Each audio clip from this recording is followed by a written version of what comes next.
Bueno, como les comentaba, mi nombre es María José Díaz. Yo soy la coordinadora del Comité de Seguridad y hoy vamos a revisar el taller de llenado de protocolo de lo que tiene que ver con la evaluación de seguridad. Em, entonces, antes de empezar directamente con el llenado del protocolo, con las ayudas que uno puede brindar o las aclaraciones de la información directamente del protocolo, quiero revisar a grandes rasgos cómo funciona el proceso de evaluación para que ustedes entiendan cuál es el track que tiene el proyecto de ustedes, ya los tiempos, etcétera. Em, las personas que asistieron al taller de llenado protocolo de salidas a terreno, o sea, la primera parte es exactamente lo mismo, ¿ya? Pero nos vamos a ir después a los protocolos propiamente tal del trabajo en los laboratorios, así que para que tengan un poquito de paciencia, que de todas maneras vamos a llegar a esa parte de la presentación. Entonces, me van diciendo si ven las diapositivas, van avanzando, ¿sí? ¿Sí? Ya, perfecto. Ya, entonces, nosotros además les pedimos a ustedes que puedan tener este registro, o sea, registrarse a través de este código QR, a registrar su asistencia. El código QR lo voy a mostrar al final de la presentación de todas maneras y les voy a dejar en el chat este enlace, este link para los que no puedan acceder directamente a este código QR, ¿ya? Seguimos, ya. Entonces ahora nos vamos de lleno propiamente tal. Comentarles para los que no conocen el funcionamiento de la unidad de ética que la unidad de ética se alberga en la Vicerrectoría de Investigación y Posgrado, ¿ya?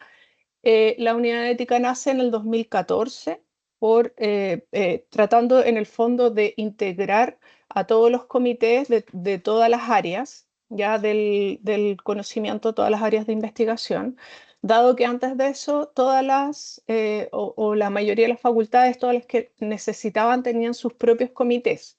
Y eso hacía que hubiesen más de 20 comités dentro de la universidad y además de eso, que existía mucha disparidad de criterios entre los comités.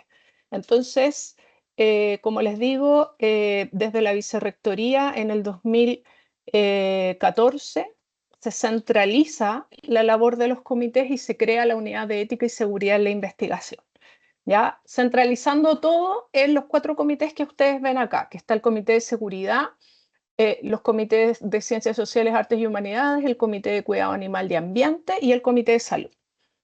Quiero mencionar que los 3 comités que ustedes ven acá a la derecha son comités éticos científicos cuya misión es velar por el sujeto de estudio. ¿Ya? El de Artes Sociales y el de salud velan en general por las personas participantes dentro de la investigación, mientras que el Comité de Cuidado Animal y Ambiente vela por los animales y el ambiente natural que podría estar, o sea, que participa de la investigación que se va a desarrollar. ¿Alguien tiene alguna pregunta? Hay un micrófono abierto. Juliana, te voy a silenciar. Por otro lado, está el Comité de Seguridad, que si bien no es un comité ético científico, por definición, sí nosotros estamos albergados dentro de esta unidad y también figuramos dentro del Reglamento General de Comités Éticos Científicos. La misión del Comité de Seguridad es específicamente velar por la seguridad del equipo de investigación que está llevando a cabo esta investigación y eso abarca tanto lo que ocurre en los laboratorios como lo que ocurre en las salidas a terreno. Nosotros tenemos esas 2 dimensiones de evaluación. Entonces, dentro de las etapas de la evaluación por los comités, nosotros tenemos que el primer paso, ya todavía antes de estar asignado a cualquier comité, es que ustedes presenten su investigación en la plataforma de evaluación ética.uc.cl, donde van a tener que completar una serie de datos administrativos del proyecto y además van a tener que responder un cuestionario que permite determinar cuáles son los comités a los cuales ustedes van a estar asignados. Entonces, una vez que ustedes envían esta solicitud, como les decía, se les informa a ustedes si es que están asignados a uno o a más comités o eventualmente a ningún comité, y esas son las investigaciones que están exentas de evaluación ética. Solo para ejemplificar, una investigación que está exenta en general son las que yo veo, por lo menos puede que hayan otras y que se me están quedando fuera porque no son investigaciones que lleguen al Comité de Seguridad en general. Son como del tipo de matemática teórica, física teórica, donde no hay trabajo ni en laboratorios, no hay participantes humanos, no hay participantes animales, no hay salidas a terreno, etcétera. ¿Ya? Entonces, ese tipo de investigaciones, que no es el caso de las personas que están acá, supongo. Entonces, en el caso de requerir evaluación, se determina cuáles son los comités. Les decía antes que dependiendo de la complejidad o de la naturaleza de la investigación, pueden estar asignados a uno o a más comités. Quiero hacer un detalle o mencionar un detalle. En base a lo que les dije en la diapositiva anterior, muchas veces las investigaciones resultan eh, exentas de ética en base a la definición que les di antes, pero no de seguridad, ¿ya? Y hay otra figura que es exento total, que es lo que les comentaba de estos proyectos de matemática, de física, etc. Entonces, muchos de ustedes, por ejemplo, se da harto en los que trabajan solo en química, por ejemplo, en síntesis química, etcétera, que no hay prueba ¿cómo se llaman? Animales, en humanos, ni nada de eso. Están exentos de ética, pero sí tienen que pasar por el comité de seguridad porque hay trabajo en laboratorios, ¿ya? Eso para que lo tengan claro. Luego de eso, se les asignan los comités, a usted le llega una notificación por plataforma y en esa notificación está detallado. Ya es un correo que yo sé que es largo, pero es importante que ustedes lo lean porque ese es el primer acercamiento a la evaluación y ahí le informamos a usted cuáles son los documentos que debe completar, ya por cada uno de los comités. Entonces, una vez que usted completa estos formularios, los ingresa a la plataforma de ética y seguridad. Ahí tiene que notificar al coordinador y es ahí cuando recién empieza la evaluación. Ese es el día cero, podríamos decir. ¿Ya? Em, Ahora yo me voy a ir un poco más hacia el área de seguridad propiamente tal. Ah, esta es la famosa plataforma de ética y seguridad a la cual ustedes se deben haber enfrentado ya. Pueden presentar proyectos personas que no tienen cuenta UC u otros que, o sea, y la mayoría que en general sí tiene cuenta UC porque tiene un vínculo con la universidad, ¿ya? Entonces, acá vamos a ir al proceso de evaluación propiamente tal y quiero mostrarles cómo funciona nuestro proceso de evaluación. Entonces, cuando ustedes hacen la subida de los documentos, yo hago la recepción de los documentos, ahí se genera un proceso de revisión y admisibilidad. ¿Qué significa esto? La revisión de admisibilidad es cuando yo reviso que los documentos que ustedes están subiendo eh, cumplen con lo básico para poder ser revisados en sesión de comité. Acá todavía no entramos a comité, ¿ya? Eso significa que yo reviso que efectivamente los protocolos correspondan a lo que nosotros tenemos en el comité de seguridad. Muchas veces pasa que suben protocolos de otros comités, ¿ya? Que nos faltan secciones por completar. Por ejemplo, que el protocolo está, ¿cómo se llama? les digo, con todas las secciones que ustedes deben completar y que si está en el laboratorio seguro, perdón, alguien está con el micrófono prendido, si está en el laboratorio seguro, el protocolo efectivamente corresponda a un laboratorio que tiene sello. Ya más adelante vamos a revisar qué es un laboratorio seguro. Luego de eso, nosotros contamos con un proceso que es de prerevisión, que es una instancia voluntaria para los investigadores e investigadoras que quieran someter su proyecto a esta etapa. Y es básicamente donde un prerrevisor o una prerrevisora del comité toma su proyecto, lo lee, ya todo esto antes de sesión todavía, lo lee y hace un informe con todos los detalles que el investigador puede mejorar antes de entrar a sesión de comité, ¿ya? Además, se fija una reunión previa a la sesión y se le informa a esta persona, se le aclaran dudas y se le informa en el fondo lo que dice el informe, se conversa en esta instancia. Es importante que ustedes sepan que el proceso de prerevisión en general no retrasa los proyectos, ¿ya? Es una instancia súper acotada con respecto a plazos para que justamente el proyecto que ustedes tienen no pase a sesiones posteriores.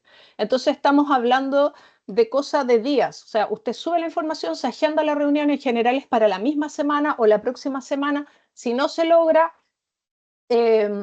ahí ya queda, ahí es donde tendríamos el problema de que pasaría a sesiones posteriores, pero si cumplimos con estos plazos súper acotados, en general entra a la sesión que le correspondería por calendario si tuviera o no tuviera prerevisión y el protocolo se evalúa y la experiencia que hemos tenido ha sido súper buena porque en general los protocolos, si no quedan aprobados, quedan con observaciones muy menores. Y luego de eso tenemos la asignación a sesión de comité y de los evaluadores que van a revisar este proyecto. Cuando no hay prerevisión, saltamos de la admisibilidad directamente a la asignación a los evaluadores y a la sesión de comité, ¿ya? Entonces, después de eso viene la discusión de los protocolos en sesión de comité. Ya, después voy a hablar más en extenso, pero nosotros tenemos protocolos de evaluación regulares y expeditos. ¿Ya? Hay, hay unos protocolos que son especiales, que son los de laboratorio seguro de la industria farmacéutica o los que se ejecutan en la red Salud UC Christus. Y en la sesión de comité, luego de la discusión, se toma una resolución con respecto al proyecto. ¿Qué significa que se tome una resolución? Es que el proyecto puede quedar aprobado en sesión, no tiene observaciones. Se envía la resolución y se hace la emisión, se emite el acta y se finaliza el proceso y ese proyecto está apto para ejecutarse desde el área de seguridad. Si tiene algún otro comité asignado, tiene que ver con ellos lo que respecta a esa evaluación. Luego de eso, el proyecto puede quedar con observaciones menores y aquí también los días posteriores se le envía la resolución y las observaciones. El investigador hace una respuesta a estas observaciones. Si estas son subsanadas correctamente, se emite el acta de aprobación y también se finaliza el proceso. Ahora, si las correcciones no satisfacen todas las observaciones realizadas, se vuelve a contactar al investigador y se le vuelve a mencionar, faltaron observaciones por revisar, no faltaron, o esto no queda claro, o a raíz de esa observación incluyó información que está errónea, etc. Ahí se les contacta. Yo en general trato que esta vuelta no sea más de 2 vueltas, porque ahí ya claramente hay un problema de comunicación. Yo prefiero contactar a los investigadores y que en el fondo establezcamos una reunión para poder ir revisando cuáles son las dudas que tienen los investigadores. Y la tercera instancia es que el proyecto quede con observaciones mayores, que en el fondo se le envía la resolución, las observaciones, ustedes dan respuesta y vuelve a entrar el track de discusión en sesión de comité. En el caso de las observaciones menores, no hay vuelta a entrar, se resuelve todo administrativamente, ¿ya? Pero sí en el caso de las observaciones mayores. Ahí es cuando se transgreden normas de seguridad, se pone en evidente riesgo al equipo de investigación o, por ejemplo, cuando faltan secciones del proyecto. Y estas observaciones mayores también pueden ser que es una instancia superior, que el proyecto quede como no evaluable en las condiciones en las cuales está. Y es ahí que al investigador sigue el mismo track, por eso no lo puse, pero se envían resoluciones, observación y vuelve a entrar a sesión. Pero en el fondo el criterio para determinar que son o sea, que es no evaluable es cuando el proyecto en general no se entiende o la metodología no está clara, no se entiende lo que quiere hacer en la investigación. Entonces ahí el proyecto queda como no evaluable, pero administrativamente el track es el mismo que en el de las observaciones mayores. ¿Dudas hasta acá?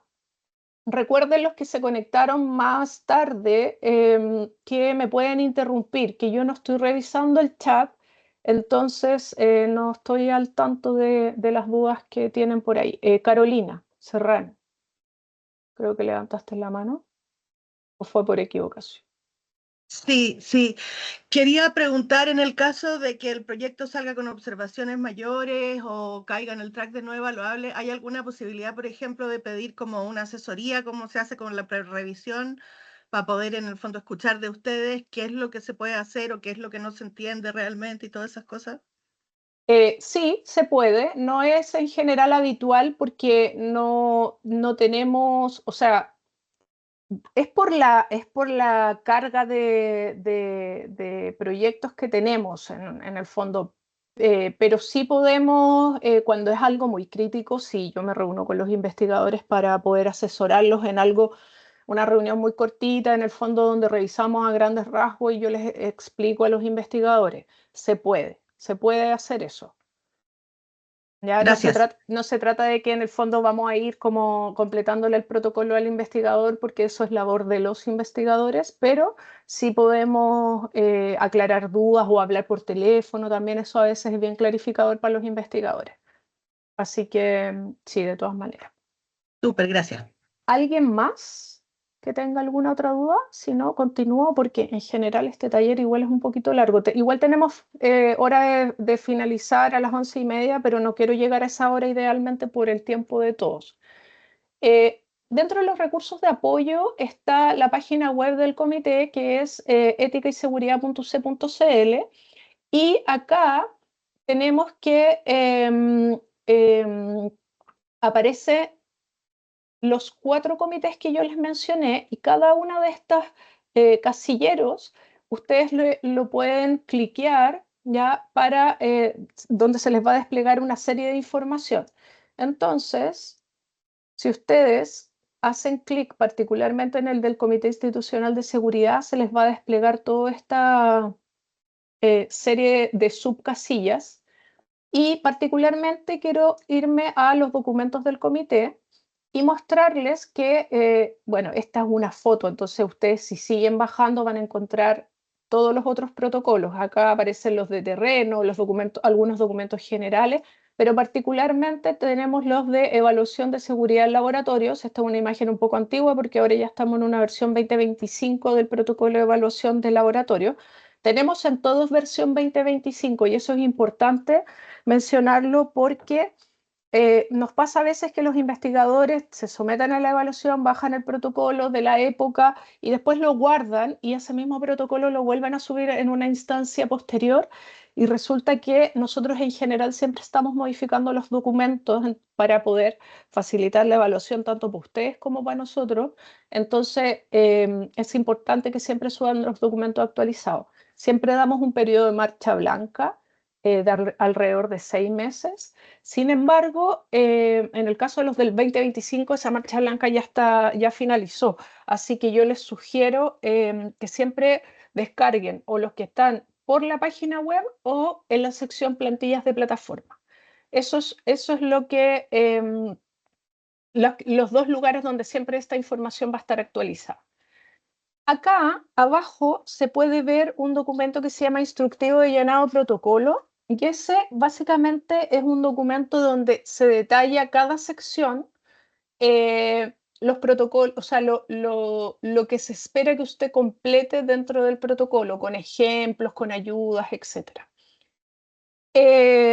Y además está el compromiso asociado al protocolo de evaluación en seguridad. El Comité de Seguridad trabaja con dos documentos, ¿ya? Que es el protocolo y el compromiso. Entonces, lo mínimo para que usted pase la admisibilidad es que suba esos dos documentos. En el caso de los proyectos que además tienen salidas a terreno, tiene que subir 4 documentos. Protocolo de terreno, protocolo de laboratorio, compromiso de terreno, compromiso de laboratorio, ¿ya? Luego tenemos otra parte importante que ustedes tienen que considerar para la evaluación y para planificar su evaluación, que es el calendario. Acá a la derecha, ustedes pueden ver la fecha de sesión de comité, ¿ya?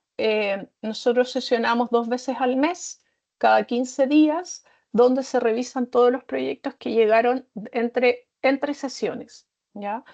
Ahora nosotros hemos incluido un poco más de tiempo porque como está la prerevisión, la idea es que los investigadores alcancen en este tiempo a hacer todo el proceso de prerevisión, después subir los documentos ajustados, tener la reunión con la prerevisora, etcétera, etcétera. Y luego de eso, ingresarlo a sesión. Entonces, es importante que para planificar su evaluación en sesión de comité, usted tenga a la vista todas estas fechas, porque yo entiendo que los proyectos tienen fechas límite para que ustedes presenten las aprobaciones. Entonces, en promedio, en el Comité de Seguridad, una evaluación puede durar un mes. En el mejor de los casos, puede durar 3 semanas cuando quedan aprobados en sesión. Sin embargo, dependiendo de los tiempos y la recarga que tiene el comité con el volumen de proyectos que llegan, eso se puede extender claramente.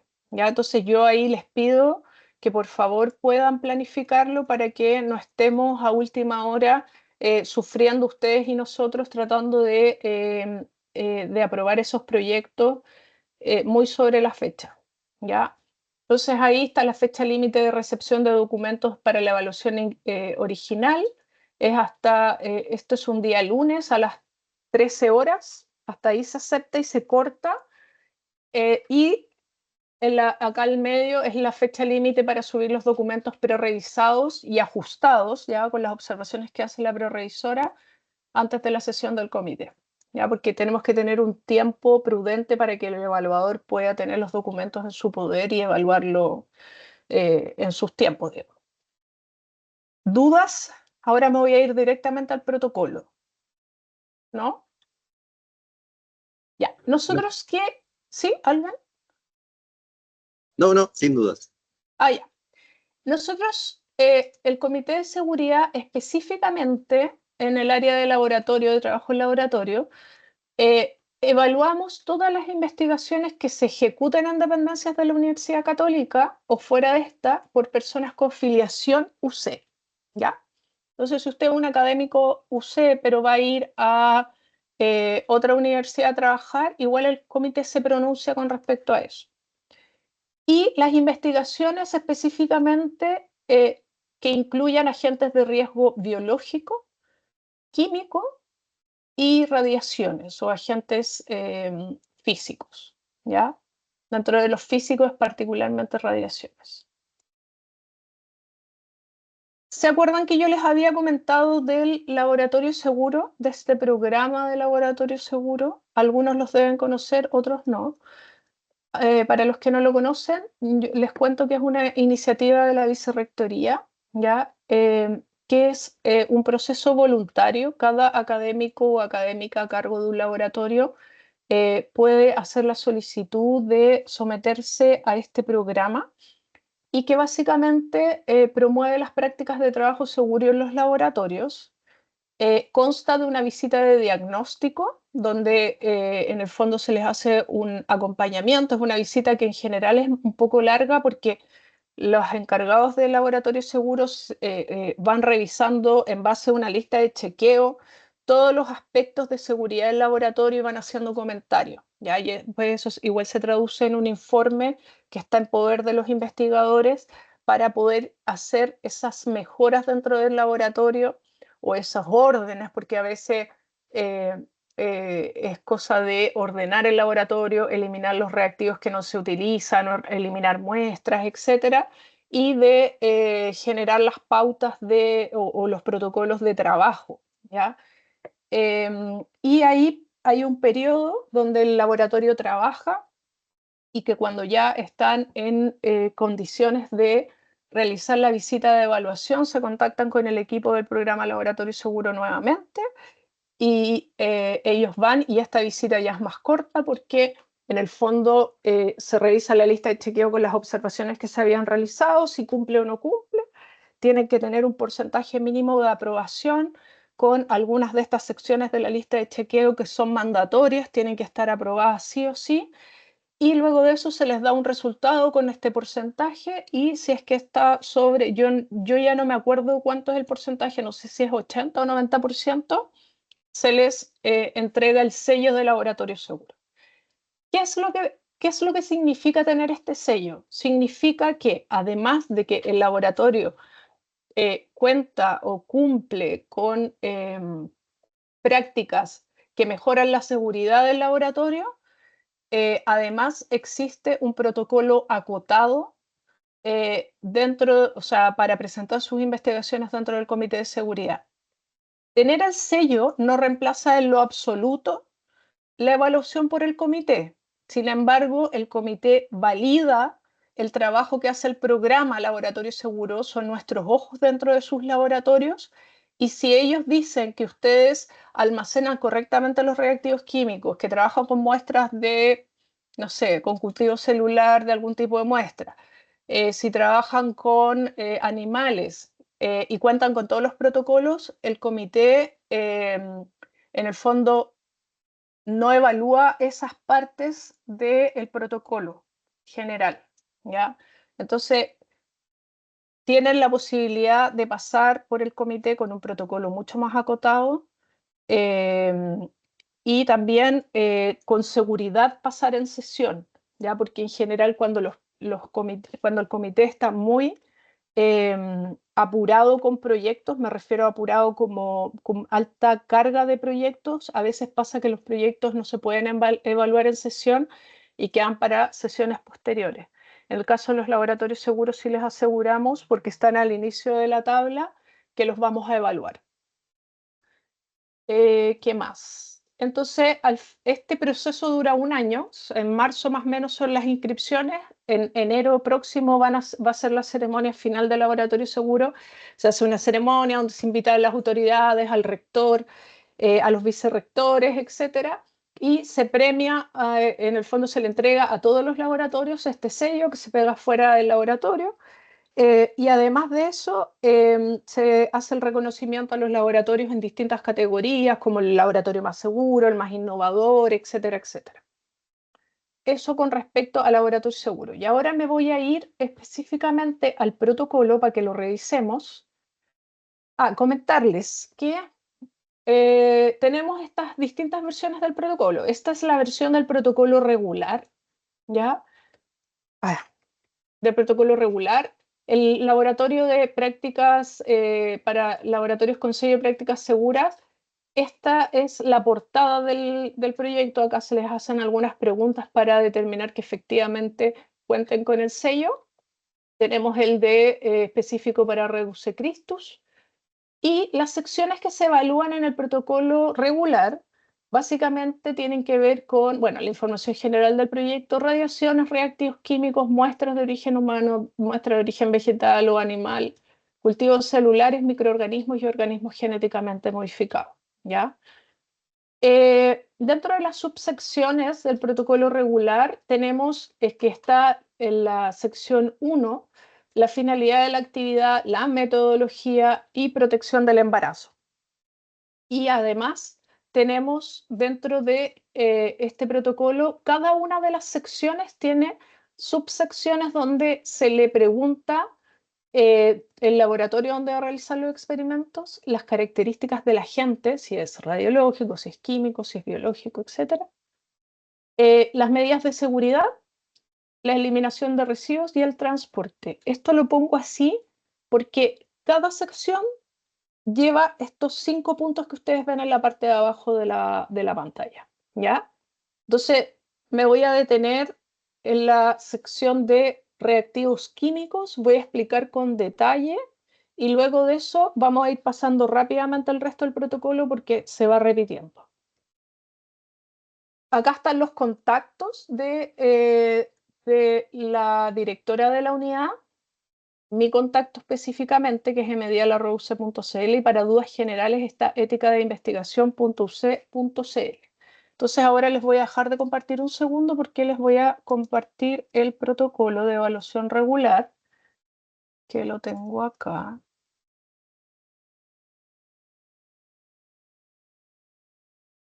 Para agrandar un poquito. Entonces, les pido por favor que lean atentamente estas instrucciones una vez que tengan que llenar el protocolo.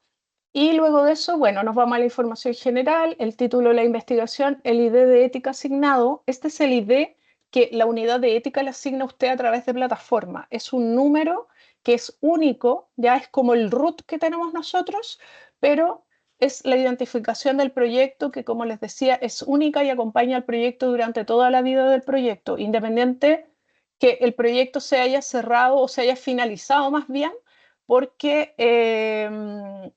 usted puede volver a abrir el proyecto si es que, por ejemplo, tiene que hacer una enmienda, ¿ya? Indicar todos los laboratorios donde se va a realizar la investigación. Ustedes deben saber que dentro de una investigación puede participar más de un académico y hacer distintos experimentos en distintas instalaciones. Entonces acá es importante que usted los individualice a todos y copie y pegue tantas filas como necesita. Y después indicar el nivel de bioseguridad de la investigación con la cual usted va a trabajar.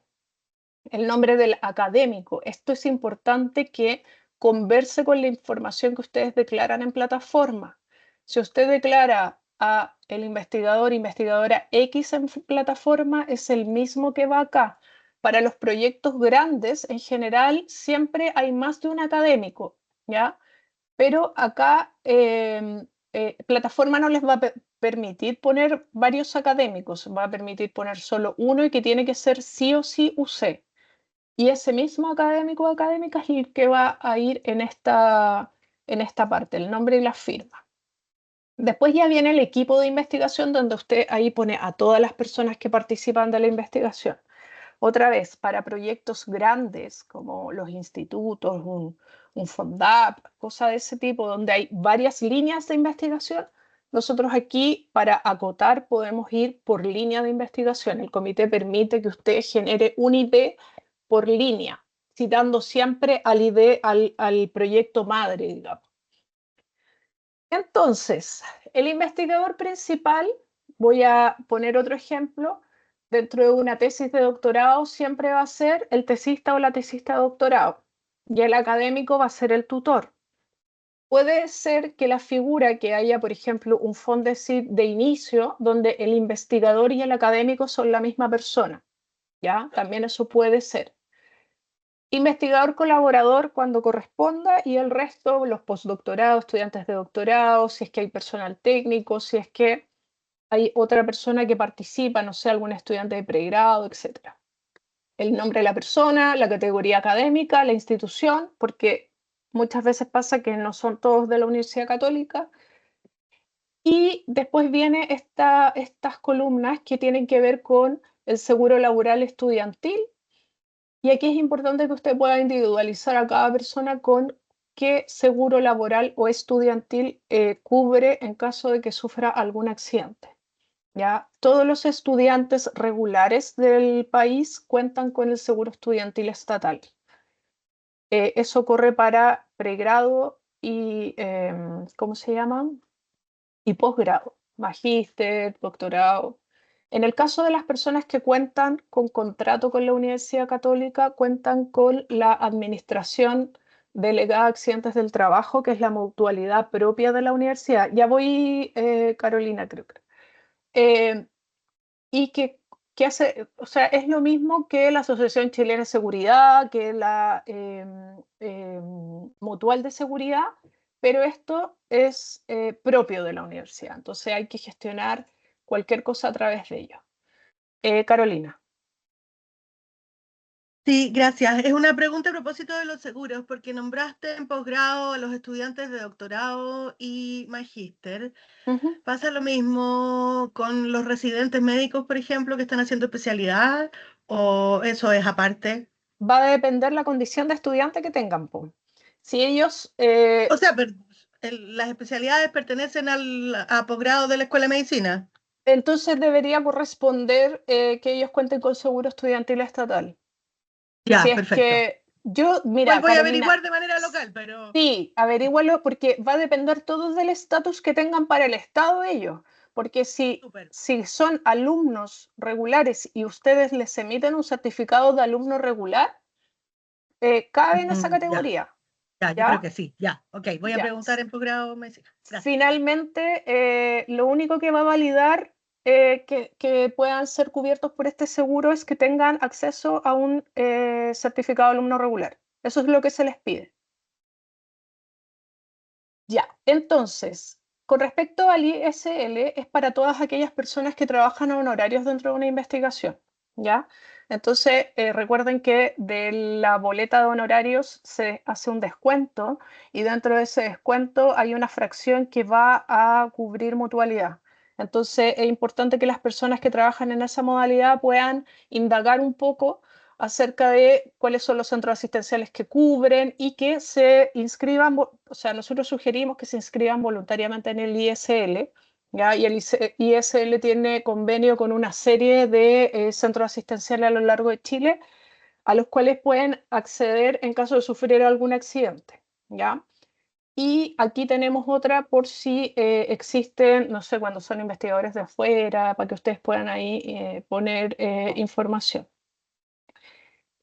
Y es importante también, aquí hay ¿cómo se llama esto? Hay un vínculo que los lleva a un documento muy casero, pero en el fondo este documento que es del comité, que también estaba en la página web que les mostré más atrás, eh, indica esta información que les estoy detallando, como cuáles son los estudiantes, qué significa ser estudiante, qué es lo que les cubre, hay algunos enlaces que los llevan a otras páginas que tienen más información, páginas estatales, etcétera, etcétera, ya para que ahí lo revisen si es que lo necesitan. Con respecto a la finalidad de la actividad, acá le pedimos que en media página usted pueda indicar qué es lo que va a hacer dentro de esta investigación, ya qué es lo que pretende conseguir, ideal que pueda incluir objetivos, ¿ya? Y un poquito de contexto de su investigación. Los objetivos son bien clarificadores para el evaluador y ayudan harto a determinar después cuál es la metodología. Entonces, específicamente en la metodología es hacer un breve resumen del procedimiento. Nosotros no les pedimos que ustedes nos indiquen, por ejemplo, vamos a pipetear 5 ml de buffer X, sino que tengo este objetivo, esta es la metodología que yo voy a utilizar para responder ese objetivo o las metodologías que voy a utilizar para responder. Por ejemplo, no sé, vamos a utilizar en esta investigación PCR, Western blot, HPLC, cromatografía, etc. Entonces eso le da luces al evaluador de los reactivos químicos, del tipo de muestra que va a utilizar, le va a dar luces de si hay radiaciones o no hay radiaciones para poder buscar esa información más abajo dentro del documento. ¿Ya? Por eso es importante que la metodología quede bien clara. Otra cosa importante en la metodología es que si participa más de un laboratorio, puedan especificar qué se hace en cada laboratorio, porque cuando la investigación se realiza, por ejemplo, fuera de la UC, ahí nosotros no ponemos tanto detalle, ¿ya? O sea, no es eso la palabra. No es que pongamos detalle, no ponemos no pedimos tanta especificidad en lo que se realiza dentro de las otras instituciones, fuera de la UC. ¿Dudas con respecto a esta parte? ¿No? No. Gracias. Después tenemos a Carolina. Sí, yo de nuevo. Cuando uno tiene, por ejemplo, varios laboratorios que pertenecen a distintas facultades, entonces el tipo de laboratorio y las prácticas son súper distintas, ¿qué es lo que uno hace? Como copiar cada una de las secciones o armar un formulario distinto para cada uno de los laboratorios. No, no, tienen que poner todo eso en la metodología y por eso les decía, como después es importante que digan, por ejemplo, las técnicas de PCR, Western blot, no sé qué, se van a hacer en el laboratorio del investigador tanto que está individualizado en el equipo de investigación y está individualizado en los laboratorios participantes. Después, por ejemplo, el trabajo con células lo vamos a realizar en el laboratorio del investigador, investigadora X, también tiene que estar en el equipo y puede estar como investigador colaborador Claro. en los laboratorios participantes. ¿Ya? Eso Sí, y da pero lo por mismo. ejemplo, cuando ya estás aquí en la parte de la metodología, que finalmente las técnicas y las cosas pueden ser Sí, súper, súper distintas, ¿qué conviene? ¿Copiar en el fondo la sección metodología para el laboratorio 1, para el laboratorio 2? Porque de repente en una página no alcanzáis a poner todo lo que hacen en un lado y en otro. claro, pero estamos hablando de que el nivel de detalle tampoco es como protocolo a protocolo, ¿cierto? Ya, súper. Es algo general, o sea, no sé, las técnicas 1, 2 y 3 que responden al objetivo 1, las vamos a realizar en el laboratorio tanto y consisten en ta, y no hay que detallar qué es la técnica de PCR, no hay que detallar qué es la técnica de HPLC, no, no es Ya, ese el súper. fin, Solo nombrar sino, qué es lo que se va a hacer nomás. claro, qué es lo que se va a hacer, cuáles son los tipos de muestras que van a ocupar en con esa técnica. Entonces, en el fondo, lo que quiero transmitir es que la información tiene que quedar plasmada de tal forma que el evaluador, cuando lea esto, entienda y pesquise en caso de que más adelante no se nombre algo, ya o haya una discordancia. Ya, eso es importante, que en el fondo el documento quede, con palabras muy coloquiales, quede de redondo. Ya, que si yo estoy hablando en la parte superior, en la metodología, que voy a trabajar con animales y después no completo la sección de animales, ahí hay una discordancia. ¿Qué pasa? Sí, es relevante saber qué es lo que usted va a hacer con los animales, ¿ya? Eso es, esa es la idea. Con respecto a la protección del embarazo, acá, dependiendo de la investigación, usted puede tener agentes de tipo físico, biológico y químico. Acá se les pide individualizar cuáles son estos agentes de riesgo. En el caso de los reactivos químicos, tienen que nombrar cuáles son los reactivos químicos que no va a poder manipular una mujer embarazada y las medidas de seguridad adicionales que va a tener que tomar para el trabajo de esa mujer con el reactivo químico o a veces con microorganismos en el caso de los biológicos, ¿ya? Porque tenemos por sentado y de base que todas las personas en un laboratorio tienen que tener al menos delantal, gafas de seguridad, guantes, ¿cierto? Que tienen que trabajar con pantalón largo, con zapatos cerrados, etcétera. Eso es lo básico para entrar a un laboratorio. Esto es lo que se le pregunta es qué va a tener que usar adicional. Hay muchas veces que ni siquiera con medidas de seguridad adicionales va a poder manipular esa mujer un medicamento, un reactivo o un microorganismo. Y ahí claramente hay que redestinar las funciones, pero la idea no es que la mujer simplemente por estar embarazada va a ir a hacer labores administrativas, ¿ya? Eso que quede claro. Entonces ahí hay que hacer un análisis en el fondo de riesgo, independiente que existan o no existan mujeres en la investigación. Nos pasa a veces que si es una tesis de doctorado donde trabaja solo el estudiante, nos ponen que en esta investigación no hay mujeres, así que no hay riesgo para el embarazo. Si hay riesgo, no es esa la pregunta, no es si hay o no hay mujeres. La pregunta es cuáles son los riesgos. Luego de eso nos vamos a las radiaciones. Aquí tiene que indicar todos los laboratorios en el cual va a haber radiaciones, ya se va a trabajar con esta gente. Em, Esta pregunta, o sea, o esta información apunta a que para este agente de riesgo puede haber más de un laboratorio involucrado, ¿ya? Entonces ahí tiene que individualizar a todos los laboratorios e instituciones donde se va a trabajar con radiaciones.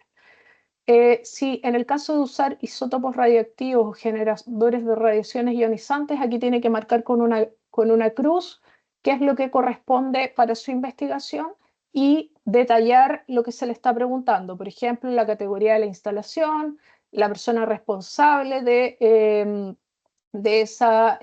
la operación, los que van a trabajar con las radiaciones, si cuentan con autorización de desempeño, si es que cuentan con control dosimétrico, etc. ¿Ya?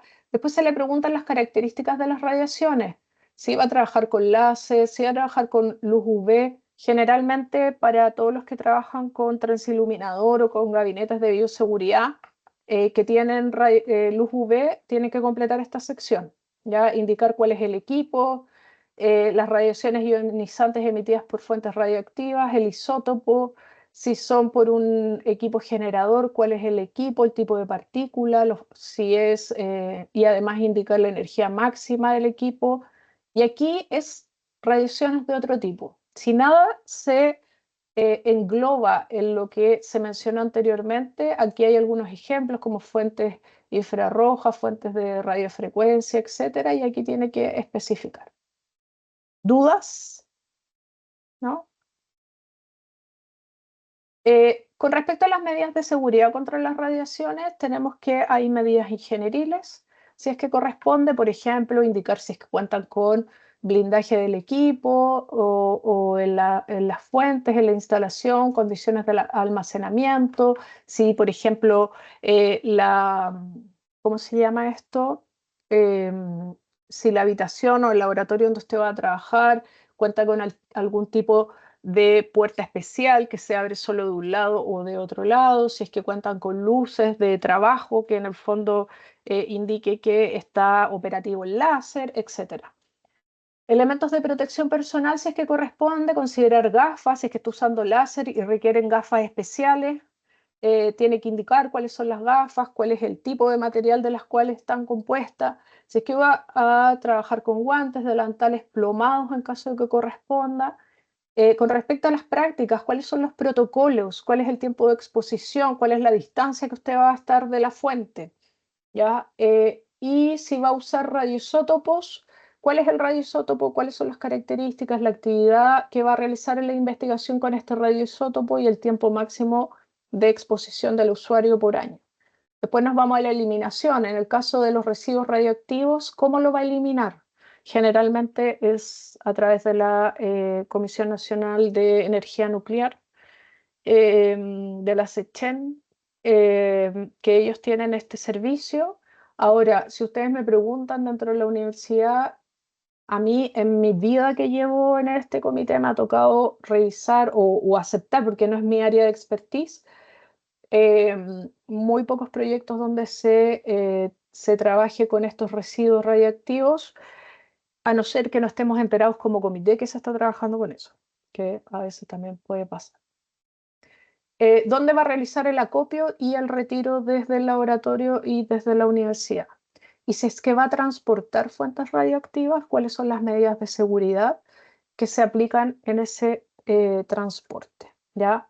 No considerar el transporte de los proveedores en esta información. No es que si un proveedor me va a traer algo al laboratorio, yo tengo que considerar eso como con medidas de seguridad. Es a partir de que está en su laboratorio, cómo lo va a hacer al trasladarlo a otro laboratorio o a otro campus. Después nos vamos a los reactivos químicos, ya donde, al igual que en la sección anterior, tienen que indicar todos los laboratorios donde se van a manipular los reactivos químicos. Y después, dentro de las características, va a tener que listar todos los reactivos químicos que se usan en su investigación, indicar el número CAS. Aquí en azul ustedes pueden ver algunas ayudas que nosotros ponemos o algunos enlaces que, ¿cómo se llama? Que les permiten a ustedes, por ejemplo, nosotros en el laboratorio usamos PubChem como nuestro referente para revisar los pictogramas de peligro. Entonces acá está el enlace que los lleva directo a PubChem. Acá hay una ayuda con respecto al número CAS, que significa, y ahí usted tiene que señalar con una cruz todos los pictogramas de peligro que están asociados a ese reactivo químico y están separados por reactivos en polvo, líquidos, gases, y en el caso de los kits, como son, como no, generalmente pueden ser mezclas ya de reactivos y no hay un número CAS para esas mezclas, lo que nosotros pedimos es que nos señalen el proveedor y el número de catálogo para nosotros poder buscar información con respecto a ese pictograma de peligro, ¿ya? Medidas de seguridad, lo mismo que les había mencionado antes, elementos de protección personal que son de uso obligatorio. En el caso de los reactivos químicos que necesitan ser manipulados bajo campana de extracción o con protección respiratoria, ahí tienen que indicar el tipo de filtro que van a ocupar con ese reactivo químico. Y otras medidas de seguridad como medidas ingenieriles, etc. ¿Ya?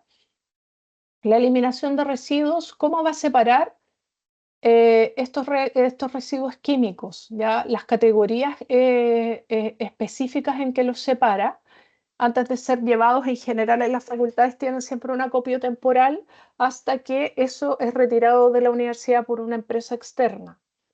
¿Y cómo se va a realizar ese acopio? ¿Cómo se hace el retiro desde el laboratorio y desde la universidad? Y aquí es importante que ustedes puedan especificar lo que es atingente a su investigación, porque muchas veces, claro, hay protocolos dentro de las facultades, entonces el investigador va y copia el protocolo de la facultad, pero abarca reactivos que ni siquiera se utilizan dentro de la universidad, ¿ya? Explosivos, no sé, cosas de ese tipo.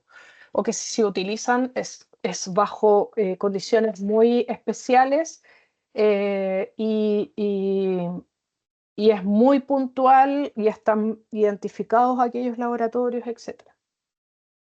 ¿Qué más? Acá también es importante que pueda poner el nombre de la empresa, la periodicidad con la cual retira los residuos químicos, etc. Y el transporte, lo mismo que yo les decía antes, no considera el transporte de proveedores, o sea, yo no es que tenga que poner Merck trae bajo estas condiciones el reactivo químico a mi laboratorio, no, es desde que está en su laboratorio, usted lo recepciona y ese reactivo químico lo tengo que llevar a otro laboratorio porque voy a hacer experimentos allá, etc. Ese es el transporte que nosotros le pedimos. O de repente las campanas de extracción no están dentro de los laboratorios, sino que son compartidas por pisos dentro de las facultades. Lo mismo, si yo voy a llevar formalina a la campana, que está líquida, ¿cómo la voy a llevar? ¿Qué pasa si yo me caigo en el camino, se me cae la botella? ¿Qué hago con esa situación? ¿Cómo la voy a abordar? Entonces eso es importante que usted pueda determinarlo a priori. Con respecto a las muestras de origen humano, acá mencionarles que nosotros tenemos harto trabajo, sobre todo en la Facultad de Medicina, con la Reduce Christus, ¿ya? Entonces, muchas muestras humanas vienen desde allá. Y aquí se les pide esa información. Si se va a hacer toma de muestra en Reduce Christus, ¿dónde? Ya, por ejemplo, se toman en un pabellón, en el pabellón de ginecología, se tomó en la sala de procedimientos de endoscopías, se tomaron en el CICUC, etc. ¿Ya? Si es fuera de las dependencias UC, a veces en algunas investigaciones hacen toma de muestras en los hospitales externos, no sé, en el Hospital Sotero del Río, qué sé yo, lugares en convenio o en colaboración con la UC, o las hacen en domicilio, sobre todo los de salud pública, por ejemplo, hacen toma de muestras en domicilios, donde hacen estos hemoglucotés, cosas de ese tipo, si vienen de biobanco u otras instalaciones que puedan quedarse fuera. Ya recuerden que las investigaciones son súper particulares, el universo de investigación que se hace dentro de la UC es muy amplio y muy particular para cada una de las investigaciones, entonces nosotros en este documento en el fondo queremos abarcar todo eso, ya por eso a veces hacemos preguntas que a los investigadores les puede parecer como exageradas, pero básicamente es por eso, porque es un único documento para todas las investigaciones que se trabajan en laboratorios dentro de la universidad. En las características de la muestra, acá usted tiene que poner el tipo de muestra. Por ejemplo, acá hay ayudas: orina, semen, sangre, líquido cefalorraquídeo, placenta, suero, heces, lo que sea que usted va a trabajar, tiene que ponerlo acá y qué es lo que va a hacer con la muestra. Por ejemplo, si es que va a hacer algún examen, ya si va a ser dentro, por ejemplo, un hemograma, una proteína C, o las muestras las va a ser alguna inmuno, no sé, no tengo idea, pero la idea es que ahí usted tiene que indicar qué es lo que hace. ¿Cómo va a procesar las muestras? Si es en un laboratorio no UC, si es en laboratorios clínicos de la UC o de especialidades de la UC, indicar nombres, ¿ya? El laboratorio clínico, por ejemplo, de acá de Marcoleta, que es laboratorio central, o el de microbiología, que está en San Joaquín, etc. Y ya los laboratorios de investigación propiamente tal de la UC. Y ahí tienen que indicar el nombre del laboratorio y la facultad donde se encuentran. Por ejemplo, todos los laboratorios de los distintos SIM que hay, SIM Patio, SIM Marcoleta, ahí tienen que mencionar el nombre del laboratorio y que es de la Facultad de Medicina. Si están llevándose esas muestras a algún laboratorio, por ejemplo, en ciencias biológicas, también mencionar el laboratorio y la facultad. Aquí hay medidas de seguridad distintas a lo que vimos antes porque son otro tipo de muestras. Entonces, además de los elementos de protección básicos, para entrar a un laboratorio tiene que indicar medidas de seguridad para disminuir aerosoles, ya que es la principal fuente de transmisión de patógenos en este tipo de muestras. Planes en caso de derrame. Si yo estoy trabajando en un gabinete, por ejemplo, con muestras humanas y que son muestras, por ejemplo, aspirado bronquial de pacientes con neumonía de algún agente particular y yo saco esas muestras del gabinete y se me caen, choco con algún compañero en el laboratorio y se me caen, ¿qué es lo que yo hago para contener esa muestra? ¿Cómo limpio? ¿Cuál es el plan de acción? Lo mismo que pasa si es que adentro del gabinete se me dan vuelta esos tubos, esos frascos con sangre, etc. ¿Qué es lo que yo hago? ¿Cuál es el lugar del trabajo en el laboratorio? ¿Lo va a trabajar sobre el mesón? ¿Lo va a trabajar en un gabinete? ¿Lo va a trabajar en una campana de flujo laminar? ¿Cuál es el lugar? Nosotros además preguntamos por el programa de inmunización para los integrantes del laboratorio. Todas las personas que trabajan con muestras humanas deberían estar vacunados contra la hepatitis. Además, nosotros sugerimos fuertemente que las personas que además hacen trabajo con muestras respiratorias se vacunen contra la influenza, ¿ya? Y con respecto me voy a detener en el punto anterior. Eso es una sugerencia, nosotros no podemos obligar, el comité no financia esto, ¿ya? Eso es financiado o por el equipo de investigación, o por la facultad, o por las personas. Por eso el comité lo pone como sugerencia. Es lo ideal que ustedes puedan contar con eso, pero no tenemos una forma de, en el fondo, obligar a los equipos a tener esas vacunas. Con respecto a la eliminación de residuos, acá me voy a lo mismo que habíamos hablado antes.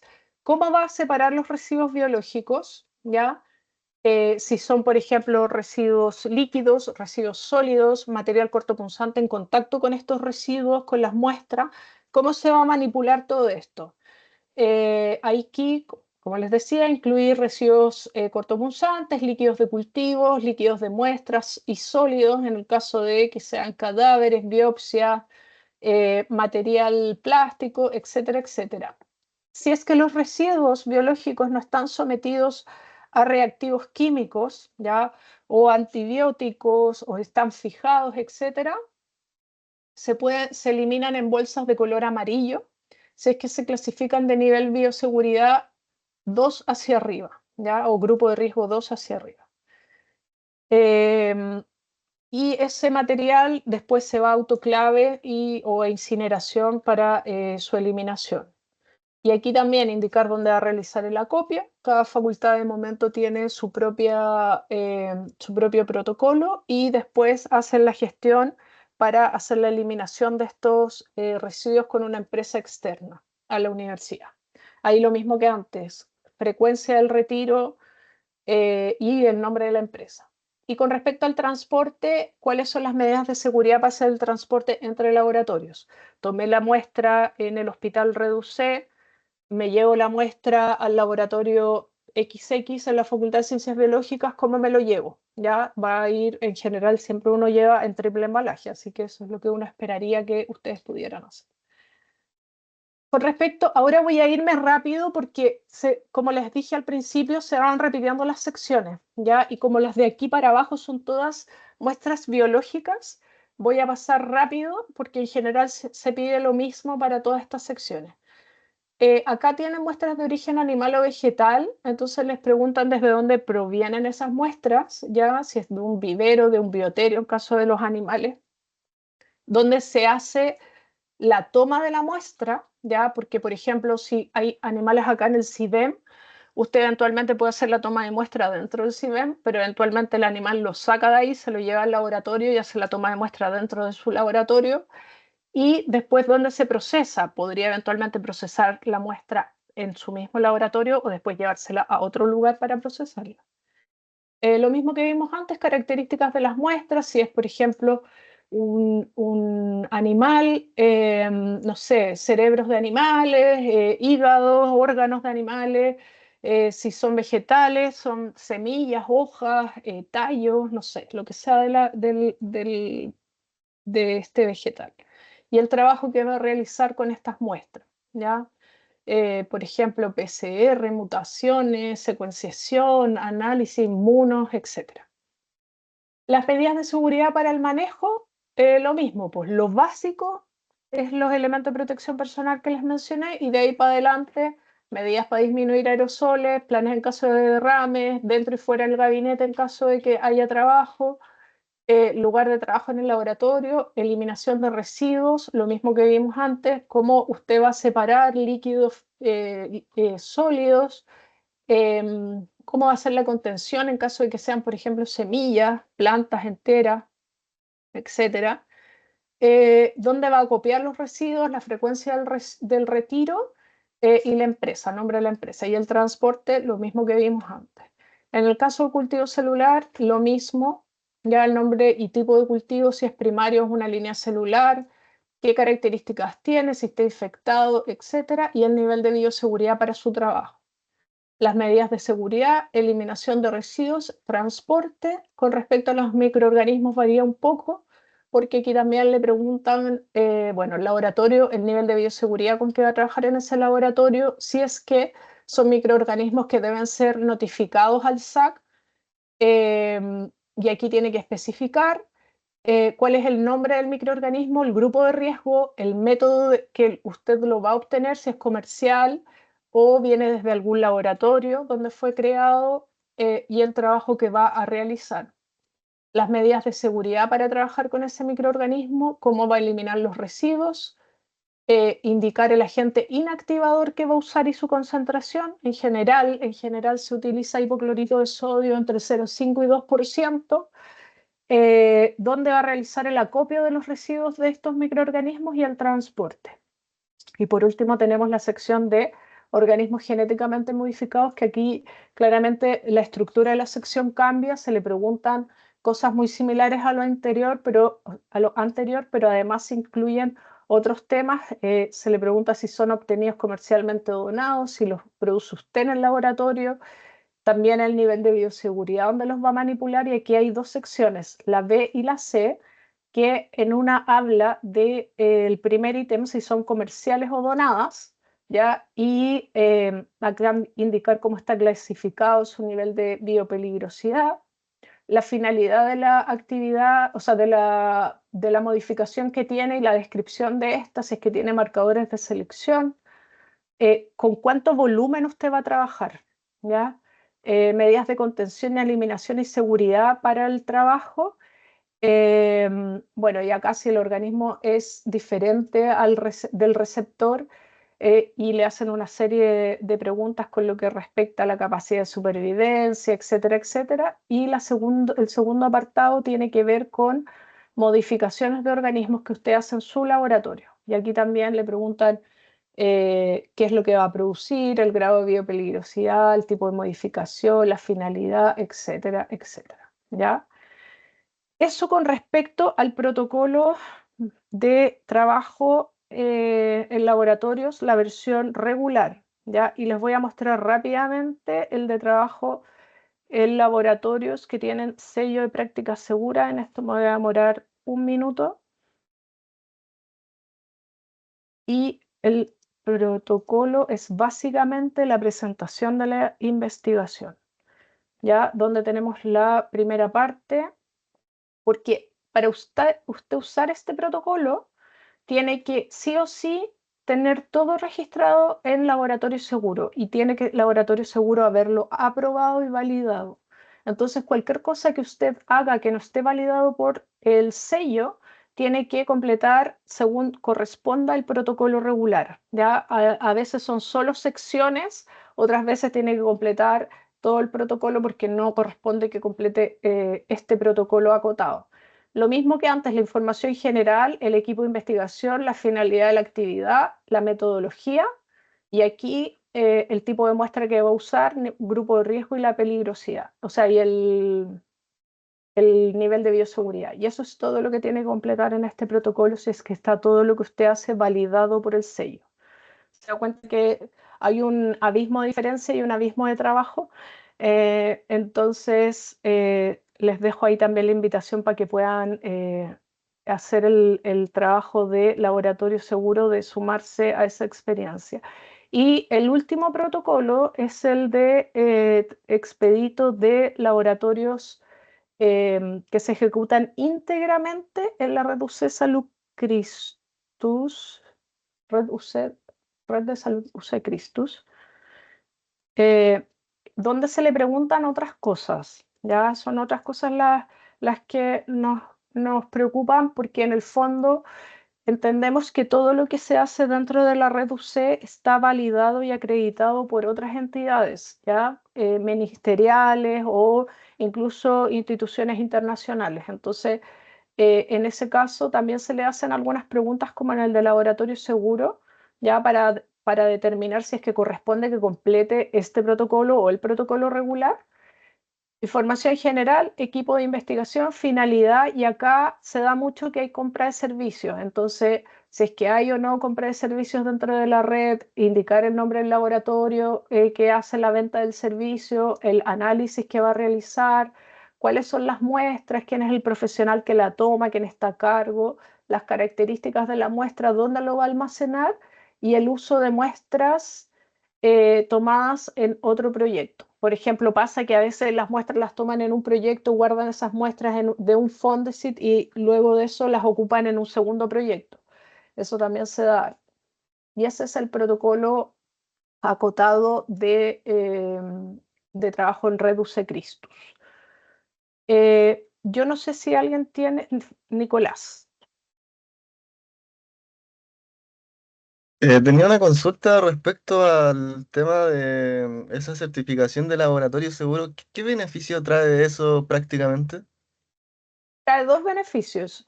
El primero es que en el laboratorio se establecen protocolos y formas de trabajo que debiesen disminuir los riesgos con los cuales se trabaja dentro de ese lugar.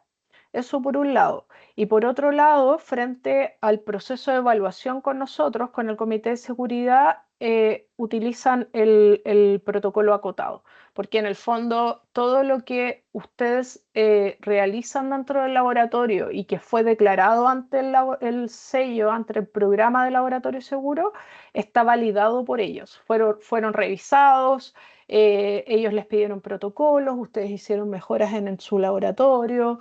¿Qué más?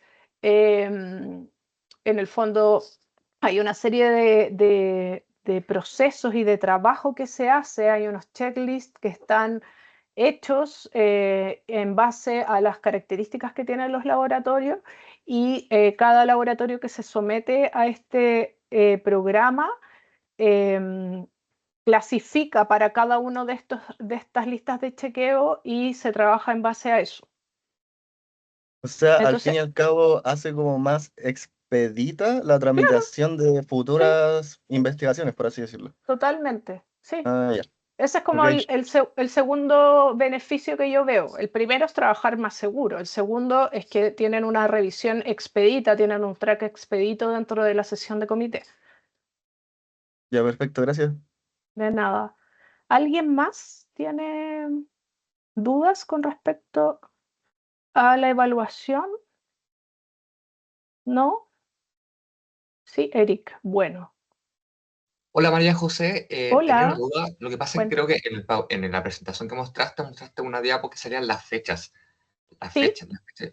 ¿Esas fechas dónde las puedo encontrar? Lo que pasa es que yo tengo el laboratorio seguro y me pidieron que para tener el sello y todo, mantenerlo, tenía que mandar toda la actualización y para eso tengo hasta el 1 de noviembre. Entonces me quiero ordenar bien con las fechas para sí, hacer el dame un protocolo del laboratorio seguro. segundo.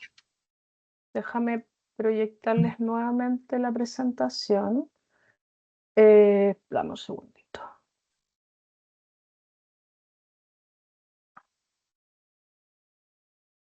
Acá.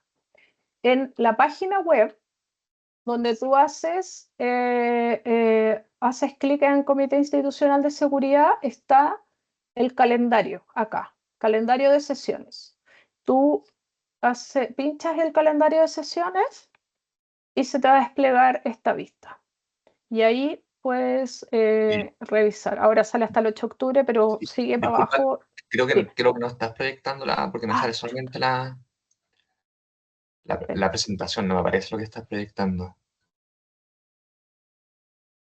La presentación, Sí, no me aparece lo que tú estás hablando de la página, el calendario.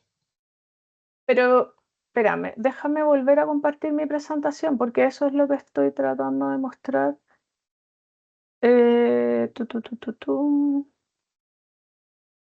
Ahí sí, Ahí sí, ya, ahí sí me aparece la diapo de eso.